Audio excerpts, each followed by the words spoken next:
Good morning. You can find new episodes every Wednesday on Spotify or YouTube.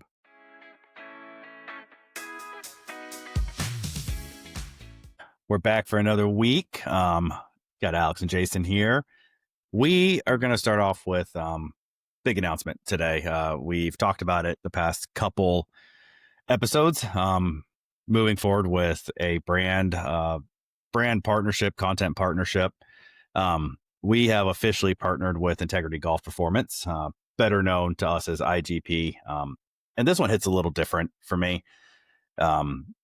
We've talked about them, and we've talked about how Scrambling Dads isn't just a golf podcast. We love golf, we live it, but it's more than just about the swings and scores. It's about the whole picture for us. It's about balancing golf, family, work, health, and everything in between. And IGP takes that approach.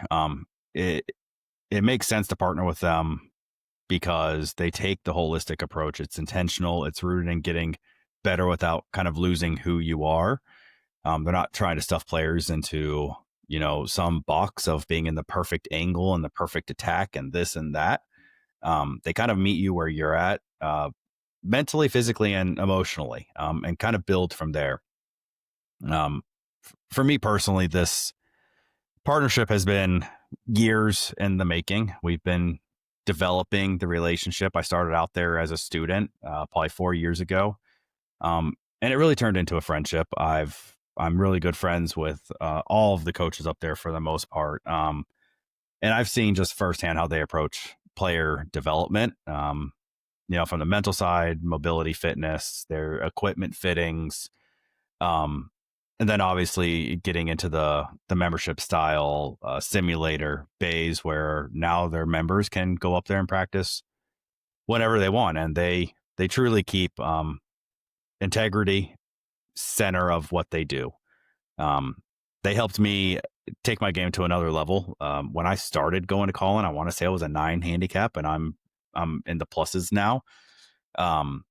And I'm going to continue working with them on the next chapter of my journey. We've talked about, potentially chasing, qualifying for US AM. Maybe we start a little smaller and go for the Texas State AM. But, they're going to help me kind of chase some of those higher goals. So to be standing here, not only as a student, but as a brand ambassador and content partner for them, I'm pretty proud of it. And I think Jason will agree with that sentiment.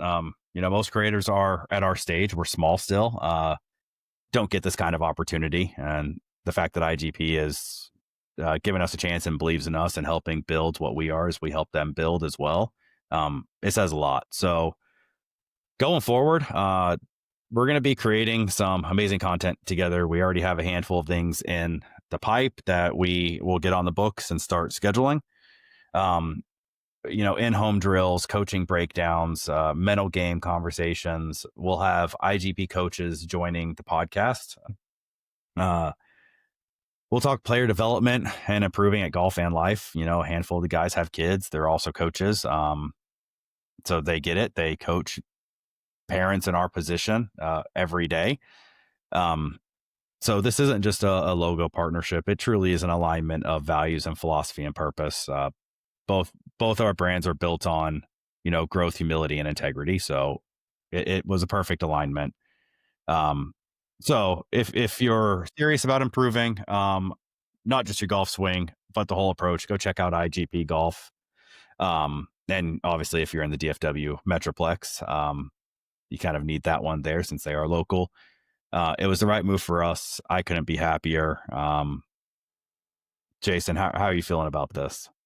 Yeah, I'm excited. I know you've been talking about this for the last couple of years. I've definitely checked them out as far as personally, but I've never been there. But I'm fortunate enough to know you and you know them, and definitely it's the credit all goes towards you to with this relationship and help building it forward. So I'm just excited to be part of the ride.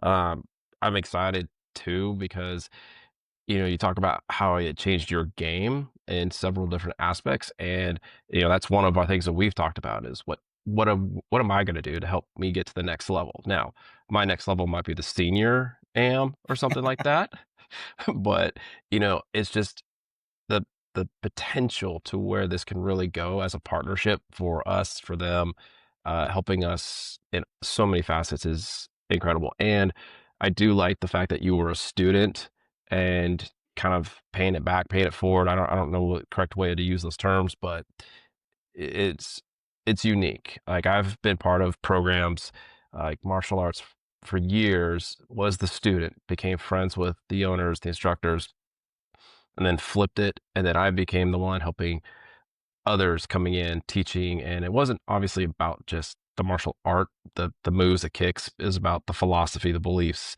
changing your perspective, how to think, was also part of the culture. And I think that's something that we could definitely enrich is just the overall culture of golf as we move forward. Because, you know, we've talked about this before and we'll touch on it today, that the new age golfer. And Mhm.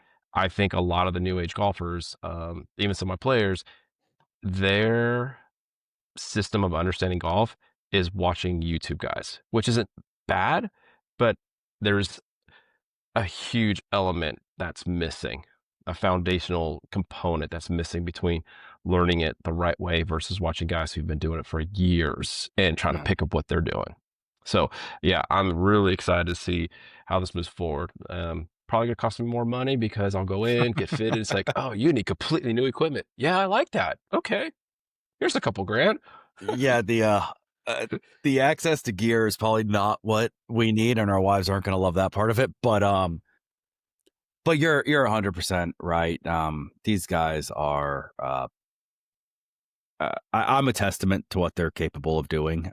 You know, obviously, I've been playing golf for a long time. I played in high school, so I think there was always talent in there. It's just a matter of needing the help to see it. So yeah, I'm with you. Going from student to now brand ambassador for them is really cool. And I think it's paying it forward and paying it back, right? Because we're going to help build brands together. We're going to help grow with each other, which is really super exciting. You talk about all of these opportunities for small creators to get in with brands, and a lot of these brands are established, and so is IGP. They've been around long enough. They don't need us, but they are still small. They do still have one location. Do they want to grow into a second location? Do they have aspirations of that? Maybe, and maybe we can help them get there. And that's exciting for me to pay back everything they've invested in me. And um, they're one of the few partners that I truly feel comfortable um, getting involved with because they will always do what's best for us. Just like we're always going to do what's best for them. And you can't always say that with your partners. Um, so we had a 2-hour meeting with them yesterday about kind of solidifying these deals. We've been talking with them. I know I talked to the owner for almost an hour last week about a lot of the same stuff, and God knows how many countless texts on just how the content can, what can we do from a content perspective? Because we don't just want to do what everyone else is doing either. So um, it's exciting to have someone that's willing to jump in the boat and see where this goes with us. Mhm. And same thing with our photography business. We got into a place, both started at the same time and built a relationship. 10 years later, we're both thriving. So who Yeah. knows? Yeah, that's the goal. So as you can see, Jason was out of town, so he doesn't get to share in the spoils today. We're gonna get him suited up here for the next few Yeah, no. podcasts. Um but I'm repping their hat, I'm repping their shirt right now, which by the way, dude, this thing is like buttery soft. I don't know what brand it is. I took it out of the package and I put it on. Um, but man, this thing, Casey came up and hugged me um after I cooked dinner, and like she's like kind of rubbed my back. She was like, "This shirt is so soft." I was like, "I know. It's amazing." I Um, wonder if I wonder if it's the same material. Miles has a shirt that I think someone just gave it to us, and we just put it on him, and it's like, why does a toddler need a performance tech? I don't know, but it is buttery dude, soft. I It could just feels so good on him, and I'm just like, I I could want that sleep. shirt. I could sleep in this. I could work out in it. I mean, I could wear this all day. I could wear this for 7 days straight. Like this thing is so comfortable. The logo's sick. I've always thought that about their logo. Um, so We are brand ambassadors. I don't know that I could have said that I'd be saying that 6 months ago. I'm gonna be honest. I just like, yeah, I always thought it'd be cool. Like you watch Instagram and TikTok, and all these things, and you're like, God, man, how do these guys get into that business? And and 16 weeks into the podcast, or I guess 17 weeks into our podcast, and we're there. We're brand ambassadors, so I'm pretty stoked. Yeah, just hard work, the patience. That's a big word, I think, even for kids today. Even when I tell my girls older, they're 20s, patience. Like everybody wants this instant satisfaction, instant gratification, and you can't get that satisfaction long term and feel of accomplishment unless you put the work in and have Yeah, that patience to do it. 100% correct. Like it goes hand in hand, and it's lost in these generations that are coming up. It is, and I appreciate you giving me, credit on the relationship, but I still wouldn't be here without Scrambling Dads, and that was your idea, getting this thing going, and maybe I was the one that kind of ran with it, but you're the one that you're the brainchild behind, why we even started this. So, I appreciate the credit, but I got to give it right back to you. Of this is a partnership, and without the partnership, we wouldn't be here. Without Scrambling Dads, I wouldn't be a brand ambassador. As much as I was close friends with all of them, um, me playing amateur golf was never gonna get me there.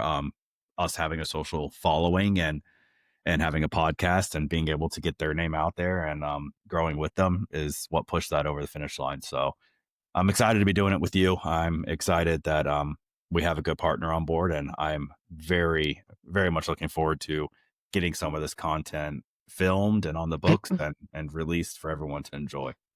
Yeah, and I think from what you said, these coaches, the training center, their facilities, I'm actually really now looking forward to it, and we'll dive into this a little bit here in a minute. Is just I've had coaches, and they've been great. Nothing wrong with them because depending on where you're at, what level you're at, certain coaches are great for helping you get some foundational fundamentals, whatever it might be, just basic mechanics, weight shift, weight hip turn. But I am getting older. My body is developing limitations, and I think understanding from what these guys can offer is just here's Jason. This is Jason's mobility. Here's some ways we could get him to improve his swing and efficiency, knowing that he only has now, let's say, 85% range of motion in his low back Yeah. or whatever it is. He has trouble engaging that side because his muscles just aren't firing properly the way they should be. So it'll be good to see what they can develop and help me tune into something a lot more efficient uh, with what I could do. Yeah. And that honestly gets us even more into the alignment that there was. We talk a lot on this channel about vulnerability. Um, we are very vulnerable. We talk about a lot of stuff. The very first, they call it their assessment. So anytime you go in for lessons, you do an assessment first, and it's like an hour and a half long. And it's a range of motion assessment. It's a swing assessment, but there's a mental assessment. It's how do you feel? What do you think your misses? What do you want to get out of this? What do you think your blocks are to getting to the next level? Um, and you have to have extreme vulnerability in both your range of motion and your mental awareness to really get a lot out of what they have to offer. So it's exciting. It's exciting for me to partner with them because, like I said, it's a holistic approach. That's not just an ad read. It's a statement of truth. Of it's a holistic approach, and I am Mhm. excited to um, get in there. And if you decide to want to do an assessment, we're going to go film it and we're going to see how this goes. And we're going to get to see everyone be vulnerable with each other on, how we get you to whatever goals you want. Just like I know I have a chicken wing finish sometimes and I got to be vulnerable on admitting that so I can change it. So, and we all have range of motion issues. We all are getting old. We're going to talk about Tiger Woods here in a second. So it's exciting from a vulnerability aspect that it's a holistic approach and they're not just going to try to force Jason into having the one plane swing that Bryson DeChambeau has or whatever. No knock on some of these other big box places. They have a place in the world, but all of them want you in all of the perfect angles, Mhm. and we're all different. And I think the PJ Tour has shown us that different swings can be extremely successful. Exactly. Speaking of different swings, moving on from that conversation, Mr. Woods, man, what is going on with him? He had another back surgery. Released Yeah. that on Saturday. So that means if I if I trust what I researched, um, I think it's a 6 to 8 month Mhm. recovery, which means he's out for the better part of next year as well. At this point, before he can even start swinging a club, so he's not playing in any majors. That makes 2 straight years that he hasn't played in a single major. He's not going to play in TGL. Um, what's the future for him? Well, maybe got me thinking, it's like, my low back, am I gonna be going down this road with potential back fusion, disc replacements, whatever it might be? And I wanna dig more into it, and just see what potentially maybe go to a chiropractor, get X-rays just to make sure my spine is actually in a good spot, as far as the disc that he was got replaced, because that is a big deal. The Yeah, fusions, things like that, I just kinda help lock it in and help it align just so you're not slipping. But I guess from what I've read too, his it was collapsed. It was like shards, like there was just yeah, nothing there. So they filled it back up, opened it, the joints. But again, 6 to 8 months minimum is huge. And again, his age, he doesn't. The one thing about Tiger though, it's like he's always going to say he wants to win, he wants to compete. yeah. I So mean, he's a competitor at heart. at this point, it's like, obviously you did this for your long-term health. Hopefully the pain is minimized or hopefully gone with it. But is there going to be a point where is he just going to admit and just like, my days as a competitive golfer are done? Because he talks about the grind that it takes to keep competitive. His body won't let him do. So, But then he tries to do it and he gets hurt again. right. He was trying to ramp up last year for the Masters, Achilles. Mhm. Busted. Everybody thought he was gonna be coming back out to one of these events here coming up soon, and then, "Oh, sorry, replace my disc. I'm out." So yeah, it's gonna get to a point where just rest up next 2 years, get healthy again to what your body could do, and I haven't read or seen anything about him joining the Champions Tour. I don't know if that's a road he wants to go down, but that is the place he can play, and they get carts, not that he wants to use a cart, but if Yeah, his body can't hold up. I don't know. I think he refuses to play on the senior tour just because he doesn't want to admit that he's Mhm. at that stage of his career. I think he still thought that he'd be on tour at this point. But he's 7 back surgeries in. He's had God knows how many surgeries on his injured leg and now the Achilles. Um, I mean, he had wrist issues. He's had knee issues. I mean, Mhm. the guy has more metal in his body than I'd like to think. And it honestly, I grew up watching him. I grew up playing the Tiger Woods golf game, so I am a huge Tiger fan, and I get juiced and jazzed every freaking time he walks out on a course. I watched all the TGL. Like, I just love the guy. I love what he's done for golf. I think he is a once in a generation talent. Everyone can say Scotty Scheffler is good, but um, he's not going to beat Tiger Woods. I think that's a once in a lifetime type of talent there. Um, so it is heartbreaking to have another injury plague his career.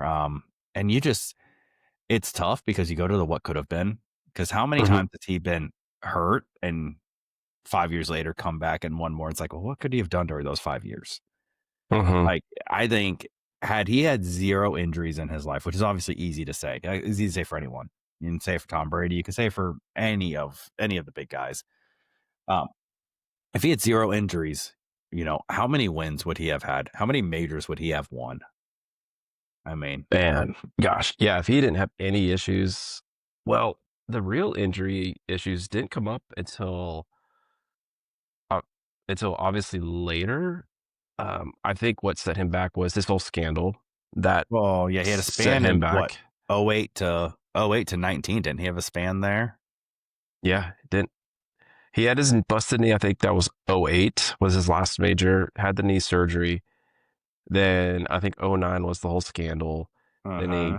took time off to mentally get taken care of, get his family taken care of, and then I think the injuries, other little injuries started to Yep. creep in because he got older and it just got harder and harder. But I mean, yeah, you take away the injuries when he's at 15 majors now, I easily would have passed Jack. I think he would be at 19 or 20. Well, and didn't he have a And span, like, between '04 to '09 as well? I wanna say there was another span in there that he didn't really win much. yeah, he had like a dry spell for sure. Yeah. Um, and then obviously, I think he would have been around 90 to 95 wins for his career. I mean, unprecedented numbers for anybody. Yeah, it's absolutely insane. So, yeah, let's no, I was wrong. There was, so I'm looking this up here. So, he went from '05 to 19 on a Masters, so that's a 14-year span. He went from, his last PGA Championship, he had 2000, 2006, 2007. He had a 2000, 2002, 2008 US Open, then a 2000, 2005, 2006. Yeah, so outside of the 2008, which is the one you were talking about with the broken leg, the knee issue, he went from 2007 to 2019 without a major outside of that one. So I mean, that's a 12-year span that he didn't win, and a lot of it was issues. And then he kind of had you had the Masters in '01 and '02, but really from those two to 2005, there was another 3-year span that he didn't really do much. So whether that's a slump, which it's hard to believe it was just slump. I think there was probably something going on that I'm just not remembering. But um, If it was earlier in his career, I think it was might have been that swing change he was going through. yeah, I think so. Yeah, because he changed coaches. So so he has in his career from '99 to 2025, 15 of those years. What is the math on that? That's 26 years, 15 of which he wasn't winning because he had something going on. That's over half of that career. That's insane. Like you have a 26-year career, and in Half 50% of of that, you're it. dominant. And then the other 50%, you're just off, you're dealing with other stuff. So it is crazy to me. I think that's what keeps him coming back. It's the what if. He thinks that there's still some in there. I don't know. He can still play the majors even if he goes to a Champions Tour. And even Ernie Els says that he needs to go to sorry, that he needs to go to Champions Tour to feel what it's like to win again. Because Yeah, I he think probably that's would part of win. it. Yeah. I think that is part of it. There's that element of just understanding, like, okay, it's like I know and he knows how to win, but to mentally get yourself back to that level of what it takes to win 4 days of the grind.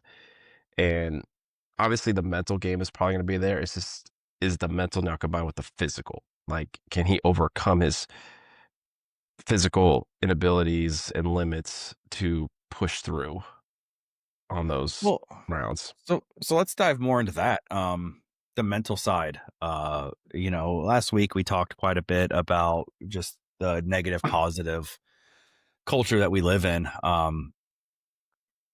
But if we get granular, we just talk about our lives, right? How does a negative or negative or positive mental mindset impact our day to day, impact our marriages, impact our parenting, impact our golf? Because Hmm. I think that's a big part of it. You gotta have the right mindset. Yeah, I mean, it's like it's amazing, how much the brain, positive thinking, negative thinking, can switch on and off like that. Um, you know, I'll go through phases, in my life right now. Just I'm getting older. I'm like worry about more health concerns, just like, oh my gosh, what's going on? I feel this. And then I go get physicals, everything seems to be checked out, all the blood work, everything checks out. And I'm like, okay, what's going on? And then take deep breaths and then just realizing like how much of that is anxiety. That's just I'm skewing off into the what if of the bad, what if the bad. And it's like, no, think about the positives, think about the joys, and it's like breathe and relax. And it's like you get clarity again. It's like you Mhm. kind of mentally now rebalance, recalibrate. And um, even just like going, we went to New York, um, and I was excited for it because we get to see Peyton, get to bring Shelby up to New York for the first time. But there's always that part now. It's like with Miles, I wasn't truly engaged as I was the first time because the negative feeling of, man, we're walking through the city. I know there's stories of the crazy people, the homeless, which we got Mhm. accosted by a homeless person, like right in our Right. faces. And, now I'm triggered to like be on alert and it's just like be on guard because he's walking right behind Maddie and he barked at her because she tried to shoo him away. Now the joy is gone. Our mental mindset has been wiped of experiencing Times Square, and it's no fun anymore. And Yeah. that just ruins it. And then just it's amazing thinking about just a scenario like that, but then you get into scenarios where maybe they're more personal issues, deeper issues that start weighing on you.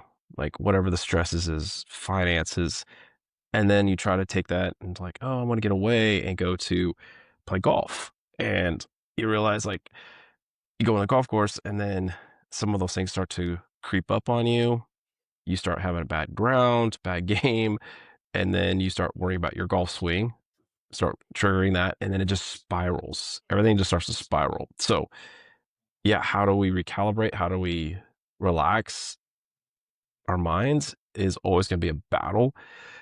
I know we've talked about it before, and different strategies as well to take into account to try to help balance everything. And it's like coming back to deep breath for, and it's hard because you want to think about the past, but and learn for it so you don't mess up in the future. But at the same time, it's you dwell on it. And how do you get past that hurdle? For me, it's just one, depending on the situation, maybe you have to go deer in the headlights, get the elephant in the room, just take care of it, get it off your Yeah. plate, and then that weight's lifted. Um, and then the other aspect is developing your just mental capacity, I think, which comes with experience, comes with just talking it through and being more vulnerable, like we talk about. I think if you're more vulnerable, I think you become more accepting of where your limits are. Yeah. And I think you could be more relaxed, which being more relaxed I think translates to a better quality of a game because you're just more mentally fluid. And I've definitely seen that when you get kids and even people like, oh, I'm great on the range. But then when you get out there, you start the anxiety starts to build. I've got to shoot at holes. I got targets. I've got to try to make this in two putts. So you got to get that mental translation to switch. And that's always going to be an ongoing battle. I mean, pros go through it. So Mhm. how do you develop it to strengthen your mental capacity for longer stretches? And that is a tough battle. And, you and I don't get out as much as we would love to get out. And so it's like every time you're almost starting over, build up a little bit, get going, and then you hold back, start over, build up, then you come back. So, yeah, that's a rough one. And I could see how people who've had success, like I've had great rounds, great days, and then it takes a step back and you feel defeated. And how do you go about that process is the dying question. Yeah, it's definitely hard, having the right mindset, and I think that's where a good warm-up session can make or break you. Because if you're not hitting the ball well and you aren't able to move past it, like, your round is gone already, because you're just in your head and you're thinking about what you could or shouldn't be doing. I remember when I was kind of in between jobs and I was playing, early morning, and I got a call from one of the companies that had originally said they were going to make an offer, but corporate ended up shooting it down. It was a company I could really see myself with. I liked had multiple great interviews. I think it was 3 stages worth of interviews. And when I got that call, it, I must say, I was somewhere around even par.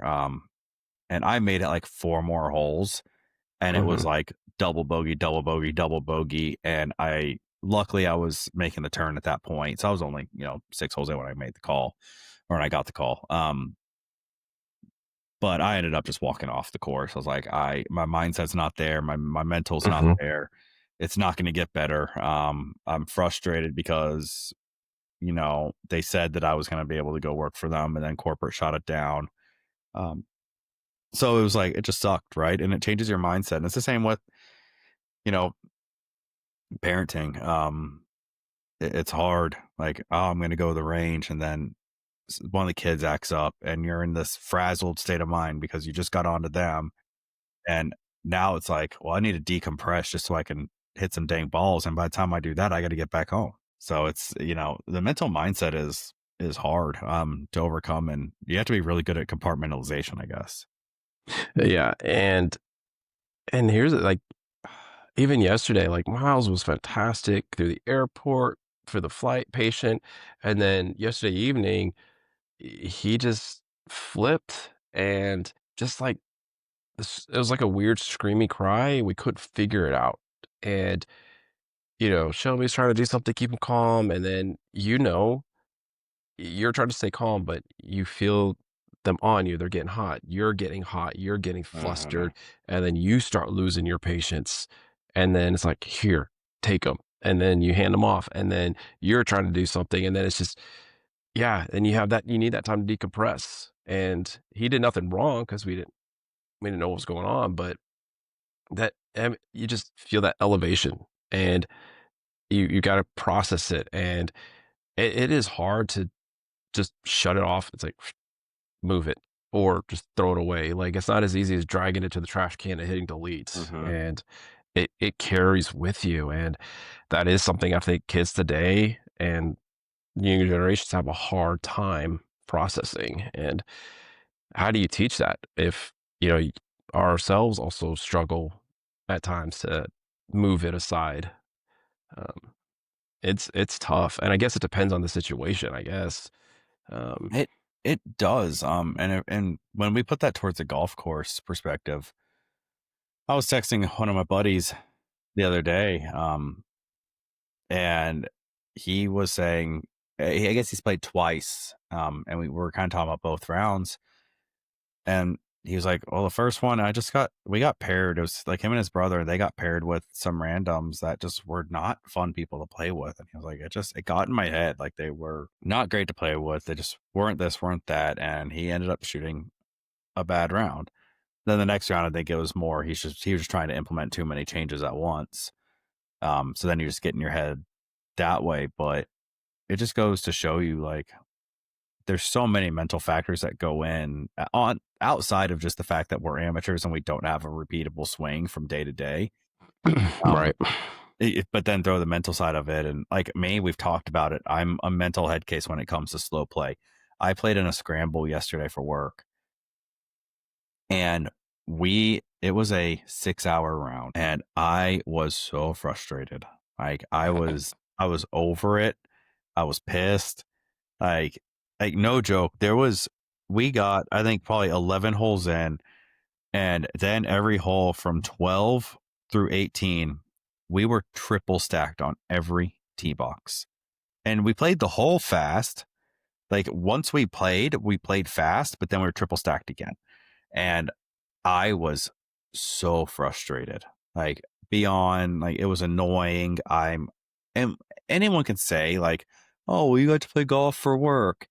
It's actually more work than it's fun, because I'm not off work, which means my day job is still going. My phone is blowing up, but I can only answer so many. I got calls that I have to take every, 10 minutes from owners or a project manager that's having an issue. We have we put a bid in for a project. a month ago, and they gave us a 48-hour notice on doing a presentation this coming Friday. So now it was me and my boss that were together. And both of us were like, shit, we're here tied into this freaking tournament. And now we have to figure out how we're going to put together a 40-minute presentation in 2 days. So there's a lot that goes on in those workarounds, and it's not always just fun. And you had a long round, and man, I say it was 6 hour round. We stopped at, I'm going to say 5 hours, 45 minutes. We had 2 holes left. And I even told my boss, because he looked at me, I was like, do you just want to let's go grab lunch and get out of here? And obviously we had 2 other people with us. And I was like, there's not many things that'll get me off a golf course, but today I want to get the hell off this golf course. Like let's go eat and let's go get work done. I got things to do today. Yeah, no, I've walked off twice with slow play, and it's just, and one of them was at Westridge years ago. Oh I don't, my they God. just they The, booked it out so it get bad. Yeah, it gets bad there. I played a Father's Day round there, I think 2 years ago, when it was a 5.5 hour round. Like it was just terrible. I made the turn, went in. I said, dude, it's 3.5 hours, and we just got done with 9. I mean, they apologized, and I don't even think it was booked bad. I just don't know what was going on at the time, and they gave me a credit. And then another time was Ocala, and I mean, I paid a cheap round. It was like semi-cool wet weather, but there was a group at front. They were they were super slow. I just left at 9. I just was like, I'm done. It was like Yeah, pushing 3 hours for 9 holes at Ocala. I'm like, this is not right. that's insane. Yeah, that's stupid. It shouldn't be happening. So I mean, from a mental perspective, that's my biggest fault, and I've gotta lock that down. That's something that I think I'm gonna work with IGP on when we start talking some mental health and mental strength. Um, because like those USAM qualifiers, I mean, I played in the Texas State Open qualifier 2 years ago. That was a 5 hour round. My US Mid Am qualifier was, the USGA is a little bit better.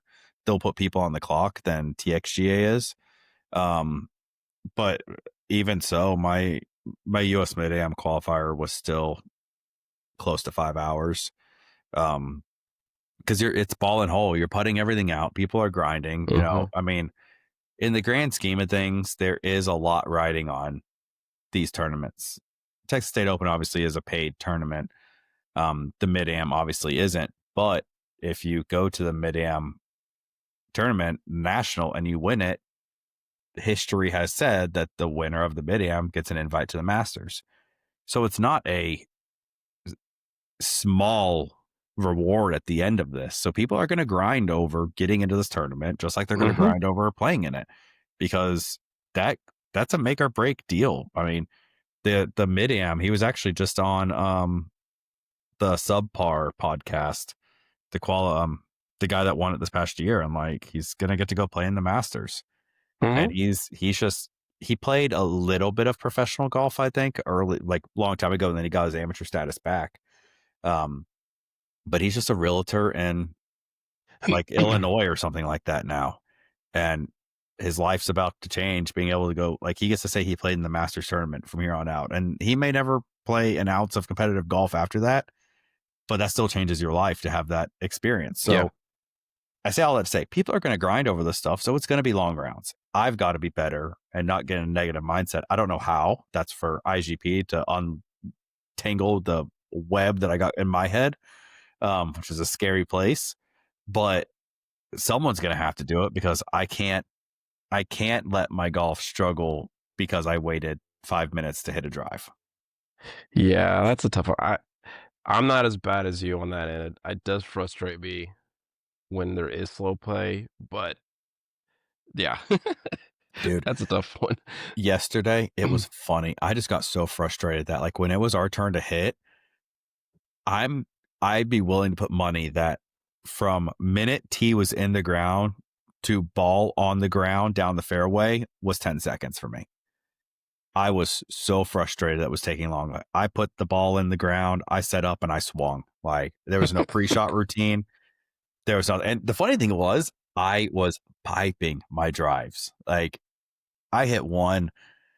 It, if you can imagine, it kind of crests in the fairway, so it was a little Mhm. uphill, but then obviously it was probably a 20-yard downhill. Um, 350 to center fairway, center of green, and I hit the ball in the back of the green. It, I think it caught the downslope and just shot forward. Um, the group ahead, because obviously they were on the green when I did this. I didn't think I could reach the green. Clearly, it's 350 yards. I don't drive the ball that far. We were triple stacked, so I was able to be like, "Hey, sorry guys, I had no expectation that was ever." He's like, "Oh no, it was actually cool." He was like, "It rolled up. It wouldn't have hurt anyone anyways." So my assumption is they caught the downslope. Anyways, it was one of those. Still there. I put the ball in and I hit, and I was like, I'm freaking over this round. Like I saw they were on the green, I saw a green light, and I hit, and I was back in the cart. I was like checking my phone. I was like, let's go. I got things to do. You know, you bring up a good point.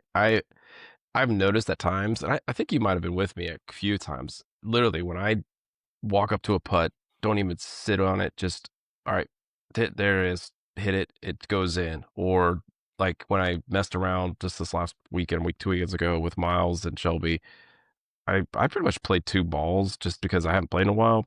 So, like, I know one drive we talked about, I just literally put it in the ground, just stood up and just felt more relaxed, didn't even think about Yeah. it. It just no, did not take the full routine, it just go, and it was one of the best drives I hit in ages, for not playing or swinging for a while. So I don't want to take I don't want to say anything out of context, and I want to hear it from Ben. So Ben is the owner of IGP. But we are going to have them on pretty soon here. Ben and probably Colin. But we were talking about this yesterday. We were talking about this because obviously I had just played and they're invested in my game. So it was like, well, how was it? And we started talking. And we started talking about the mental side of this exact thing where you have like the Scott Fawcett's of the world. Do you know who Scott Fawcett is? Mm-mm. So he's the guy that started Decade Golf, which is that kind of golf by stats. Okay, I know Decade. Okay. Okay. Yeah. So he started that. And his philosophy is like, it's a scientific approach to golf where you do the same thing every single time. Same setup, same pre-shot routine, everything. And what Ben and I were talking about was there's another guy, and this is where I don't want to get context wrong, so we'll have this conversation with him. Essentially another guy that's like, well, that's not the case. Sometimes it's a feel. Like if it's a shot that suits your eye, like you don't need to spend 30 seconds on your pre-shot routine. Like if you're comfortable, just go. Whereas maybe you don't feel comfortable, and maybe so. I follow what you're saying because when I played with Marcus, I there were a handful of holes there that I started kind of losing my drive, and then I got a little mental. I was like, I need to move the ball, and I remember vividly on hole 17, it's road on your left, trees on your right, and I'm gonna say from road to trees is 80 yards total. So fairways probably 50 yards wide. And it was one of those, it's a draw hole, which I don't hit draws with my drivers. So I put the tee in the ground, I swung. And it was one of those, like, if I sit over a shot that I'm not comfortable with, I'm going to put it in the hazard. It was, I saw the shot, I set up, and I hit. And the less I can think on a shot I'm not comfortable with, the better. Mhm.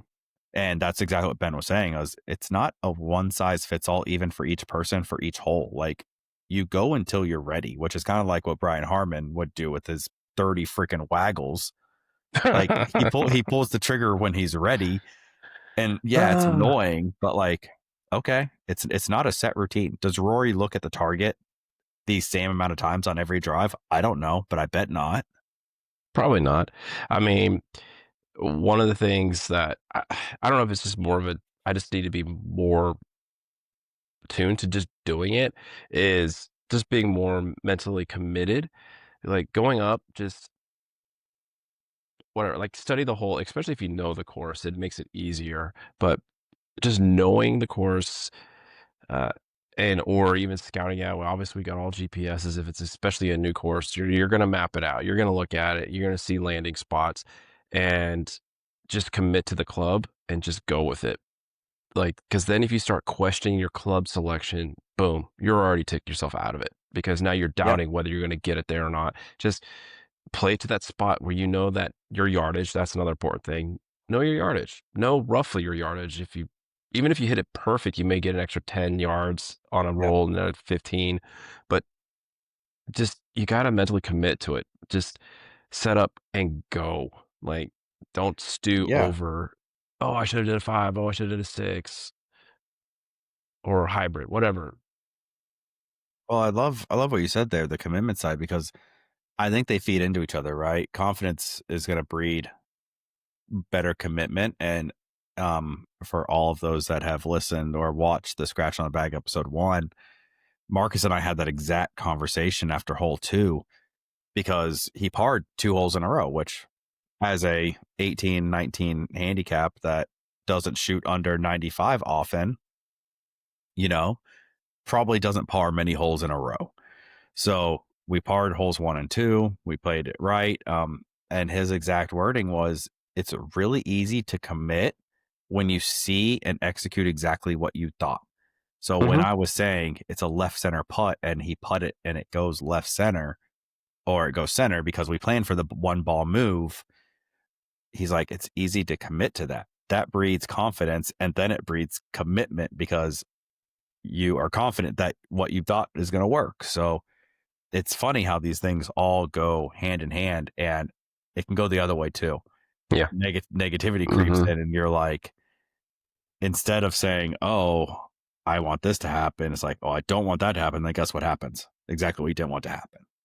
Yeah. Or it's like, "Oh, I hit it great, okay, but it went wrong. If I hit it pure, like," but you now you start questioning it and you start Uh-huh. thinking like, "I wanna do this, I wanna do this, I wanna do this." And for a lot of people, like kids and stuff I know, it's like, "Why are you asking yourself to do all of these things? Uh-huh. You've put so much pressure to try to hit that shot." Like, "Oh, I want to fade it in, I want to curve it around a tree." Like, why are you even thinking that? Like, your process should be set up, just make solid contact. Like, your consistency right now is not dictating all these different things, which comes back to they're learning the YouTube language, the lingo. I've watched enough of those guys and they're just like, "Oh, I wanna cut, I wanna fade it," and actually, I would say probably 80% of the time, those guys' shots don't do what they want it to do. No, they don't. And again, this is another conversation had during that 2 hour meeting prior to the 2 hour meeting. It was talking about I focus on start line only now because I would get in a mindset of almost invalidating a bad shot in a way of saying, you always hear the, "Oh, that's a good miss." So in my head I would use that a lot. And it's like, well, I would always focus on my end point. And there's a lot of ways to Mhm. get to the end point, right? Yeah, I could be set up for a push draw, but then I end up coming over the top and I pull cut it and it lands in the same spot. And in my mind, I'm like, "Oh, it hit my target." And I think a lot of people, but you hit it the wrong way. So now I focus on 2 things: my tempo and my start line. If I get those 2 things correct, what happens down the line, I don't care. If my face happened to be open and I end up hitting it a block or more of a fade than I wanted, whatever. But I can always go back to, did my start line and my tempo, were they good? Because if so, I Mhm. can solve the rest. Um, Mhm. and it's, yeah, you're looking at the negative because I'm looking at, oh, it didn't do what I wanted, but it's also looking at the positive of, I did the 2 things I wanted right. We can fix the next shot after this. Yeah. Um, and I just think people, they're just focused on the end result, not the beginning of the equation. Yeah, they want all these different things for it, and it's like, "Alright, sure, you didn't swing the way you wanted, but you hit your spot," but at the same time, it's like, focus on the few things, take the silver lining, take the wins, right? Like you said, 3 positive, 1 negative, or what was it? Yep. Yeah. 3 keeps, Yeah, it was, 1 take yep. back. Yeah, 1 that you get Like, back and 3 that go in your photo bank. yeah, and, for me, like, the last few times I've gone out and just messed around. It's just like it's kind of like you start line, get my face going down that start line and just make the solid contact. I'm not worried about where it's going to go because I think and this is part of my positive mindset. It's like I feel pretty confident that 80 to 90% of my balls off the tee or even anywhere are still going to be relatively in play. Like I don't lose a ton to out of play or things like that. It's relatively, oh, I'm in the rough. Okay, fine. I'm in the rough, whatever. Like I'm starting to learn to not let that stuff bother me because I think I'm just getting more confident about how to get out of the rough or, hey, I'm not going to do the hero shot. I'm just gonna like take my medicine, see what it's going to give me and make it work. Now, if my skill develops into a better position, hopefully with IGP and learning how to learn my body better, then it's like, okay, I can now try to do a shot like something crazy just because I now more confident in doing it. But it all comes back to putting in the work and having the patience to get to that position instead of like, oh, once in a while I can try to do something like that. And Well, and that's just huge. it's the same. Um, it's the same. It's a mental mindset of golf is not linear. Just because I put the right, changes to my swing doesn't mean I'm going to get a result. Often, we talk about this a little bit on the podcast. There are often times that I'm playing my best golf, but in the back of my head, I know it's temporary because I know it's just because things are clicking at the moment. Like Mhm, right now, truly, I can say this is the best golf that I've ever played. I have a series of 71s, I have a series of even pars. Um, I truly am putting good golf out there and I feel good because I know my tempo's good, my face control is good, my swing feels good. And I walk off the course more often than not saying, that's probably the worst I would have shot today. Like I honestly could have gone lower. But 6 months ago when I shot a 70 and 72, and I think a 71, like 4 or 5 within 4 rounds or something like that, it was the opposite. It was, okay, that was a good round, but that was probably the best I was going to do today. Like I had a couple things go mhm, right for me to get to that point. It's just funny how that mental side can lean in. It's the same with the misses. It's the same with all of it is you have to have awareness of your game for you to truly understand if you should or shouldn't feel bad about a score or a shot, mhm. anything. And you need to have those little metrics. And no one, a lot of people don't think about that. Yeah, and that's the thing, even the young players, and a lot of it, it just comes down to experience. Like, you can't teach it without living it. Okay, and you have to experience it. So, the more you reps you put out there, the more situations you're in, you'll start to understand, like you said, Yeah. all those metrics, and even just knowing your body, your swing, knowing, like, it's as simple as, like, I know roughly, you go to the 9 o'clock position and come forward, like, with a certain shaft length, like, whatever it is, your grip pressure, grip, like, all those different things will adjust, but again, that doesn't come purely from range, alright? It comes from playing in different situations, different lies, different light angles, different weather, conditions, like, my assistant played he's not a big golfer, but he played, and he's like we talked today, and he's learning the translation of, like, I know what the kids now go through in understanding, like, I hit a great shot, but it got it rolled off the green because, oh, the green was still slick with dew, and it irritated him, like, "I hit a great shot, but why didn't it hold?" And he processed it, and so and that again is just it takes time, it takes reps to understand all these nuances, and it's always changing regardless. Like, there's nothing Yeah. direct about it. Like, football is pretty direct, baseball is pretty Nah. direct, basketball, all very direct. Golf, too many variables, period. It's the hardest sport to master. Well, it's, you hit it on the head there. You don't know what you don't know. And if your worst day is your worst day type concept. And I was having that conversation yesterday because the sand was wet and compact at the course, and we had 2 holes in a row that we had sand shots, which is first off, that's terrible when you're in a scramble. You Oh, should not that have is sand shot. bad. Um, but it was me and then 3 people that were all 15 plus handicaps. One of which has she's barely ever played, so it was just it was a newbie out there, which is fine. She enjoyed it. We had fun, but my point is, like, I get over the ball and I literally said it out loud. I said, "This is a chunk and run lie." But then in my head, I'm like, no, I'm gonna lay the face open and I'm gonna try to hit this the proper way out of the sand. And of course, I drop kick it and it ends up on the back side of the green. So the next hole, I had the sand shot again. I was like, no, Alex, you're gonna play the chunk and run, and I did, and I put it, pretty close to the hole from there. Um, and it just goes back to the whole scratch on the bag concept. It's so much of my value when I'm helping that 15 to 20 handicap isn't that we're changing their swing in the middle of a round or right before the round. Mm-mm. It is the course management to mitigate their misses, which they're not usually planning for.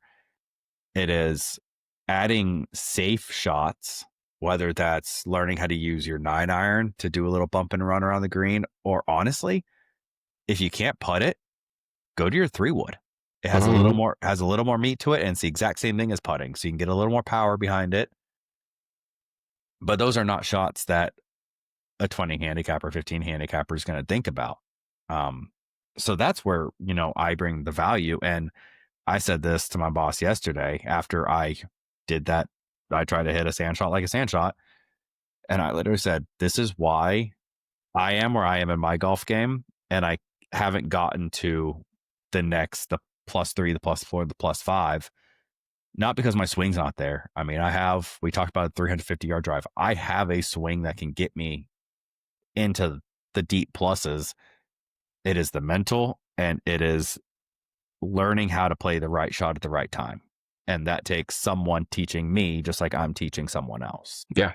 I mean, that's it. Like, it isn't about changing swings. It's about learning the game and learning how to work around a course with what's working with you and what's not working. And then fine tuning it from there. Like I said, there's just too many facets to just try to master in like what you've been playing for 20 plus years. I've been playing for 20 plus years, and we still haven't gotten it perfectly dialed in or figured out. We're still learning. Oh, and we never will. And that's why it's like I go back to why I'm playing such good golf right now. And a lot of it is just my mental mindset. I have accepted my game. I've accepted that not every shot's going to be perfect. And all I want to do is commit to the shot, hit my start line with a good swing. If I can do those 3 things, I'm happy and I will solve the next part of the equation when I get to that ball. Mhm.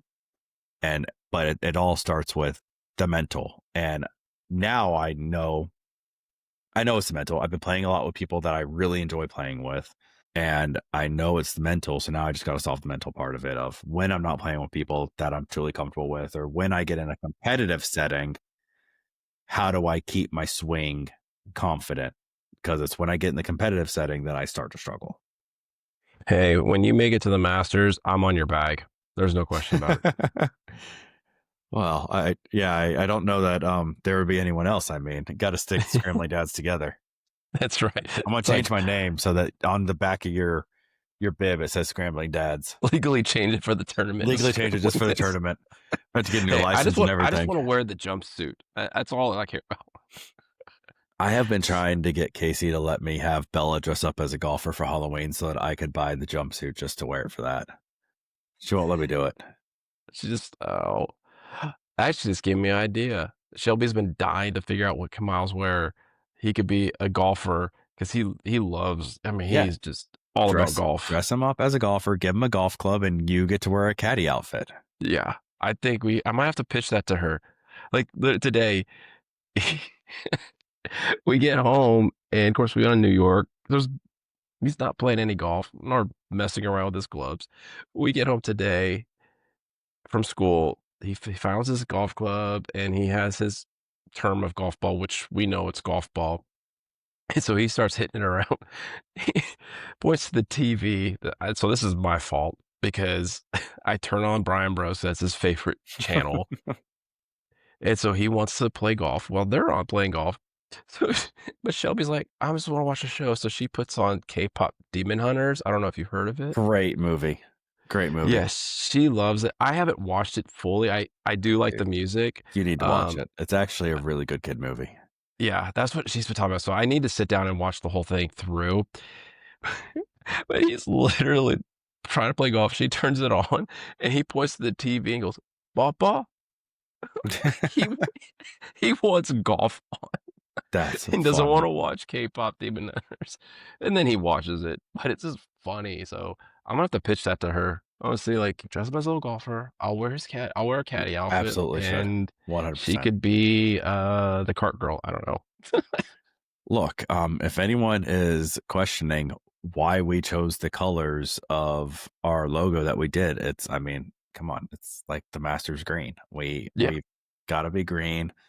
Um, we love the Masters. We love golf. So, got to just pitch it to her. It'll work. yeah, I Um, think so. Speaking of costumes and dress code, let's get into golf 101 and somewhat of a new Yeah. controversial topic. Mhm. We're going to talk dress code and music here.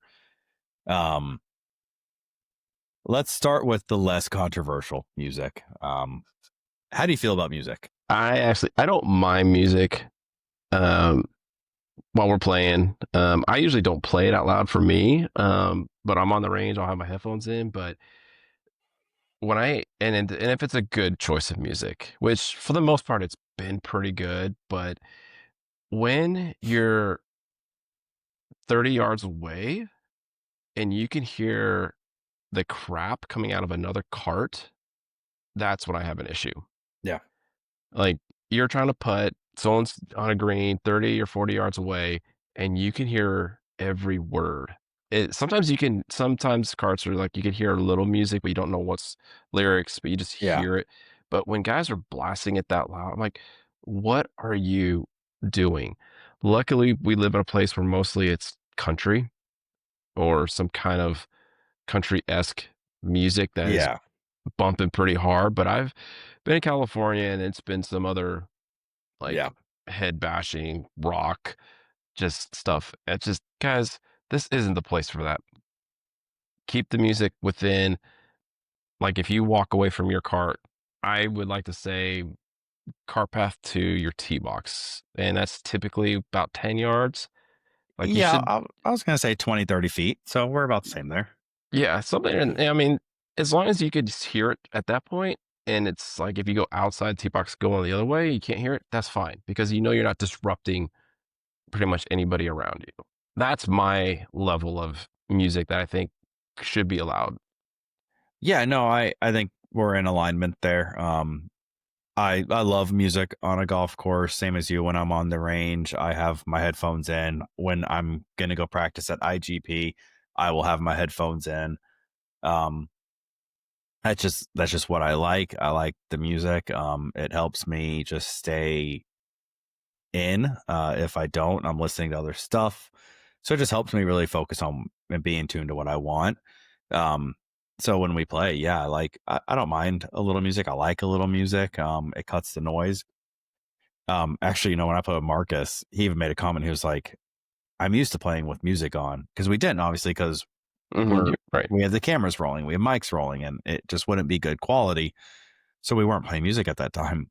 And I was like, I generally agree with you, but I'm with you. Like, you don't need to play it so loud that you can hear it from 50 yards away. And I get sometimes you have wind that helps carry noise, but like you and I can't even talk if it's that loud and we're in the cart. So like why like that's the whole point of us going to play. Like we're spending time with, our friends and getting away. And so keep it to, keep it to a respectable distance from the car. Like you don't need to listen to it louder than that. Yeah.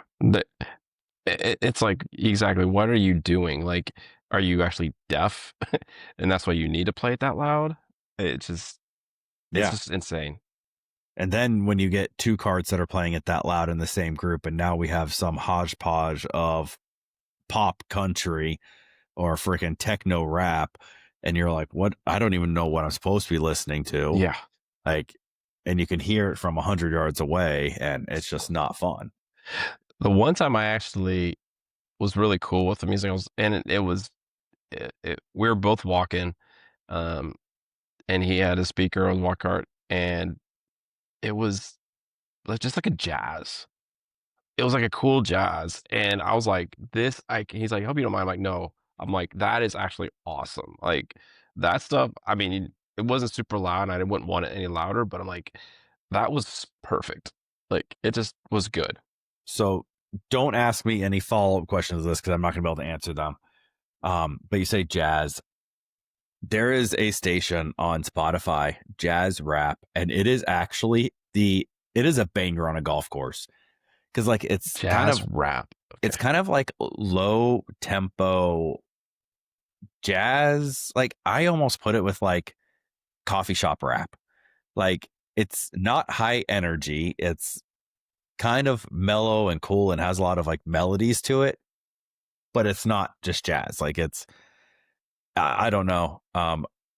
Colin and I were playing with these two guys, and we didn't have a speaker. Mine died, That's like shockingly. your MO. It always Every dies. I'm time we go so out, bad. you're like, "Your speaker I never know. works." I am so bad about charging my speaker. But my speaker died, so the other group was playing music, and we got like 6 holes in, and Colin looks over at me and goes, "I, you asked me when we started playing, like what kind of music I wanted to listen to, and then your speaker died." He was like, "I wouldn't have been able to tell you what I wanted to listen to, but this is it." And it was some jazz rap station thing, and so that's kind of been my Huh. go-to lately, and it's actually been really cool and really nice. Um, but anyways, I digress there. It's jazz rap. Look it up. Jazz It's rap. Okay, mellow. It's cool. awesome.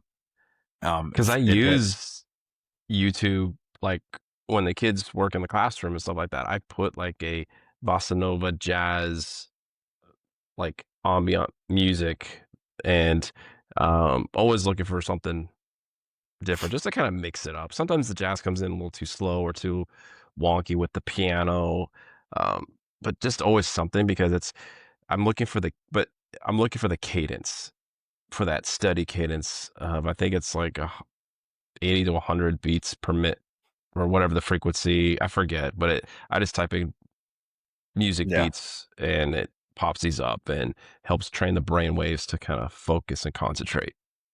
yeah. No, well, do that. Let's look that up. Okay. I mean, obviously, some are probably explicit songs, but I'm sure you can find a clean version somewhere.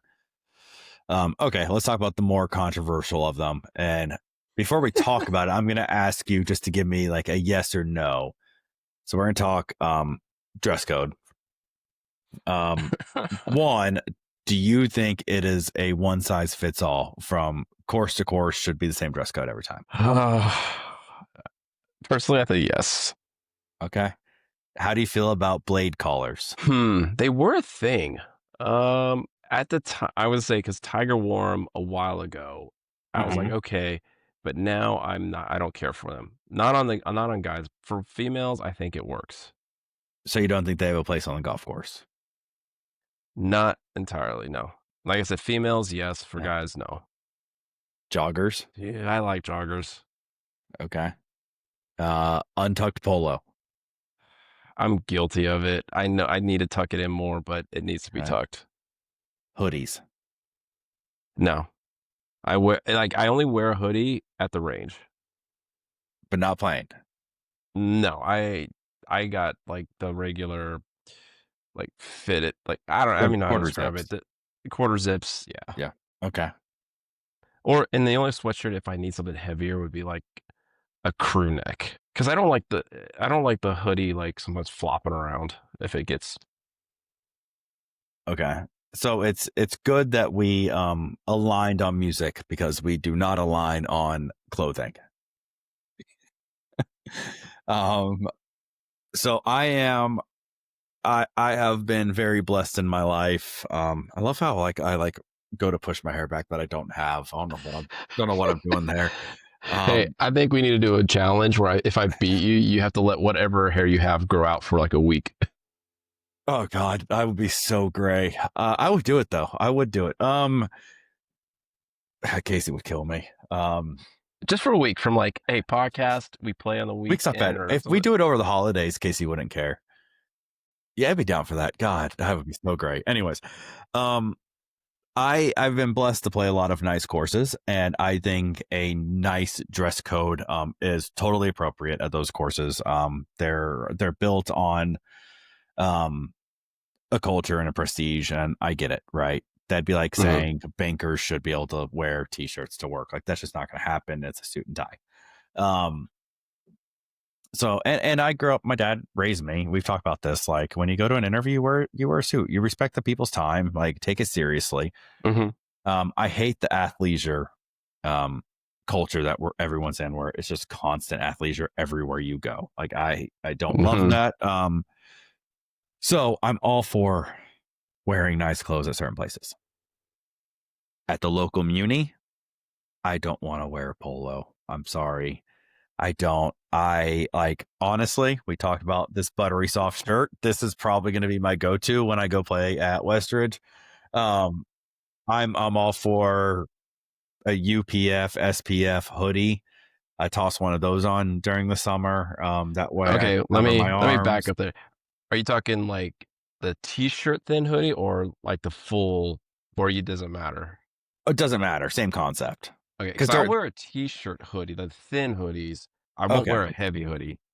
Well, I wear both. Okay. When I'm on a golf course, I have some quarter zips, but I also have equally the same amount of hoodies that I'll wear, or I even have some quarter zip hoodies that are the best of both worlds. So I'm all for a hoodie on a golf course in cold weather. I mean, look, I can cover my head easy. I don't like wearing a beanie. I like wearing a ball cap. See, I can wear a beanie No, no, I hate beanies. That's not a clothing attire thing. That's just of preference. Yeah, I'm bald and they feel weird on my head. They scratch my head like it's itchy. makes sense. Um, so no, I'm all for like I have these Burlebo branded shorts that are they have belt loops, but it's like a stretchy waistband and they are sport material. But they kind of look like khakis, but you can tell they're athletic shorts. They have pockets, they have a back pocket, but like when I go to the local muni, like I'm wearing a t-shirt, hoodie, and those, and you know, not traditional golf shoes. Like I'm sorry, I'm going for comfort. When I go to the range, I don't want to have to put a polo and shorts on to go to the range and No, sweat. okay. Range, I will wear. I'll wear this to the Yeah, range, it's athletic but clothes on the range. yeah, I just okay. So I won't wear joggers like on a nice course. I'll wear like my Travis pants or something. I have other golf pants. See, I don't care if other people were joggers. I don't like joggers personally. I went through a phase that I did, but then I realized that I just don't have the body for them. Am a So that's what it is. I'm a little bit thicker. My legs, I mean, I played soccer. I was a catcher growing up. I got thick legs. So like when I wear them, it just look really weird. They make my legs look really weird. So I stopped wearing joggers. I wear pants, which is fine. But so I don't care if someone wants to wear joggers. That doesn't bother me. So I it sounds like I'm a lot more relaxed in my attire and what my expectations would be. I just don't get like if pros can go to Seminole Golf Course in Florida and wear, which I don't know, I'm just making this up. I know some of them have access, but you go watch like JT on the range practicing. He's wearing athletic shit. Like Mhm. that's just what you wear.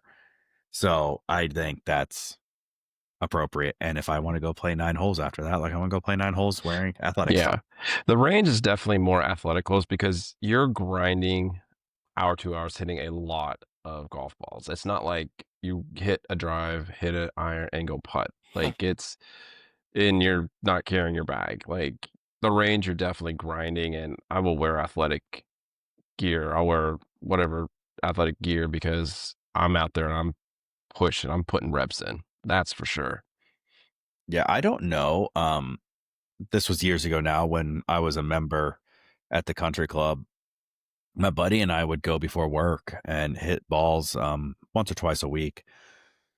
And one time he wore athletic shorts, and I guess someone on the range called it in because like the clubhouse is way over Oh. here and the range is way over here. Like there's no way the pro shop, and we would park by where you just walk straight to the range. We didn't grab a cart or anything.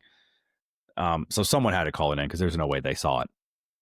Anyways, they come out and they're like, "Hey, you're not supposed to be wearing that on the range." And I just thought that was so dumb. I was like, "Guys, it's like we're hitting balls for an hour before work. Like, do you really expect us to put on this khaki shorts and leather belt and all like dressed like we're about to go play 18 holes at Dallas National? Like, really?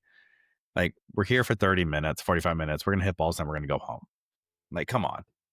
Yeah, that's I think golf courses have gotten a little laxed on that. It seems like it. Um, Um, but the one that I don't again, only at local lower end munis, you got guys going out there in tank tops. No, I don't care. I mean, I agree with uh, that too. um, There's a end of casualness that we can't allow as right. well. I do understand that. The jeans, I just don't understand how could you wear jeans? Yeah, I don't know how people do that. I just don't like you're wearing jeans, like, and then I don't. jorts, they're just wrong. Oh yeah, I can't do jorts. Oh, Can't do jorts. No, we're not adding that to this. Not adding yes. that to that challenge. I'll grow my hair out. I will grow my hair out before I put jorts on. Oh, this that would make fun So content. I'm just Like, gonna I'm just how gonna else can show we up to screw Oak around with Hollow. each other? Show up to Oak Hollow wearing jorts. It's about the only course that might allow it. Westridge won't. I think even they have standards. Oh my gosh. I think just we like jorts or get a huge belt buckle or just have with like have themed, just have fun, just do stupid stuff. We're just gonna have to do loser has to wear an outfit picked out by the winner, and I'm gonna make you wear all the stuff you hate. It's gonna be a blade collar. You know, we're gonna get you in all the stuff that you can't stand. Well, see, that's gonna be tough for you on one part because I don't care how loud or colorful it is, I'll still wear it. Yeah, you do tend to wear. I definitely wear more neutral ish attire than you do. But I'll be game, yeah, like I'll be fun. Like that's one of those little mini games that we have just for or something like you wear the outfit. I mean, I've worn some ridiculous outfits, so I'm not afraid to do it because I'll Good thing. probably be wearing them most of the time The good anyways. thing is Goodwill is like right down the street from Oak Hollow, so it's real easy to That's right. stop there and pick an Just outfit out. dude, I'll go out in the winter, play in a fur coat. I don't care. Oh God, can't even swim. Have you seen those ones where they wear those inflatable like dinosaur outfits and try to hit a ball? Yeah, I've seen those bits. That'd be great. Can't even get in the golf cart. Oh my gosh, you're like the head's like flopping around. What's oh my Oh, gosh. all right. Well, that is our hot take on, I guess, attire. Jason is showing his age. I'm showing my age. Um, but it's Yeah. fine. It's fine. We, as long as you're out there playing and enjoying it, that's all that matters. All right. You got anything else for us? No, I think we're good. Excited for the next few weeks, next month, I guess, what we have coming up. Yeah. Like we've said, we'll keep kind of repeating it just so it's ingrained. Over the next 4 weeks, we'll keep our normal cadence. Probably slow down over the holidays from a podcast perspective. But some of the content will ramp up. As we get some stuff ironed out from a content perspective with IGP. You're definitely going to get more content from just us going there. You know, I have a handful of things. I still need to go get stock yardages on all my clubs. That's something that I haven't done since I bought new ones. I generally know my yardages, but not to the level I need to know them to be Hmm. competitive. So that's probably the first thing I'll be doing, is getting over there and just hitting balls for 2 hours and seeing where all my clubs land. And then we got some other cool concepts as far as, like I said, in person podcasts with their team. I've talked about doing a Ryder Cup with some of their coaches, kind of a 999 style. We'll get Jason over there to do some of his hopefully lessons, and some content. They have league nights that I'm sure we'll be a part of now. So a lot of good stuff coming, hopefully. Yeah, and actually one of the things that we've talked about, and it's been a while, but try out those new golf balls based on the data that was proven based on their criteria. Do those balls fit Hmm. for us? And it'd be good to see all Yeah, that. that's actually a very good point because I played with 4 different balls in the scramble yesterday, just kind of testing out in various scenarios. And shockingly, the Pro V1 was what I was driving the ball best with. I don't know what that means for my irons because I wasn't hitting many irons. It was a lot of wedges. Mhm. And they were fine. I think it was soft greens, but Mhm. yeah, that's another one that we've got to get some ball testing out there. So we'll get a handful of these things going, now that we've executed this deal and are moving forward with, having a place that we can do some content. Yeah. Awesome. Cool. Well, as always, everyone, you can find us on Spotify and YouTube, every Wednesday morning. Reach out to us on all of our handles: TikTok, Instagram, Scrambling Dads, or Scrambling Dads Podcast, scramblingdads@gmail.com. Another cool thing, and we have all of the followers to thank for this. We are eligible to do TikTok lives now because we have enough followers. Yeah. So that's another cool thing. Maybe we throw that in. We talked about doing the podcast at IGP, just us two next week, which would be cool because it'll be our first in-person podcast together, even though we live in the same city. But, we could even live the podcast, which would be kind of cool. You get a little behind the scenes look, and then we can play a little golf in the simulators right after on the live. So we have the live available to us now, so we'll definitely take advantage of that and get out there from that perspective. So, um, anyways, everyone, thank you. And Jason, until next All week, right. Till next week. see ya.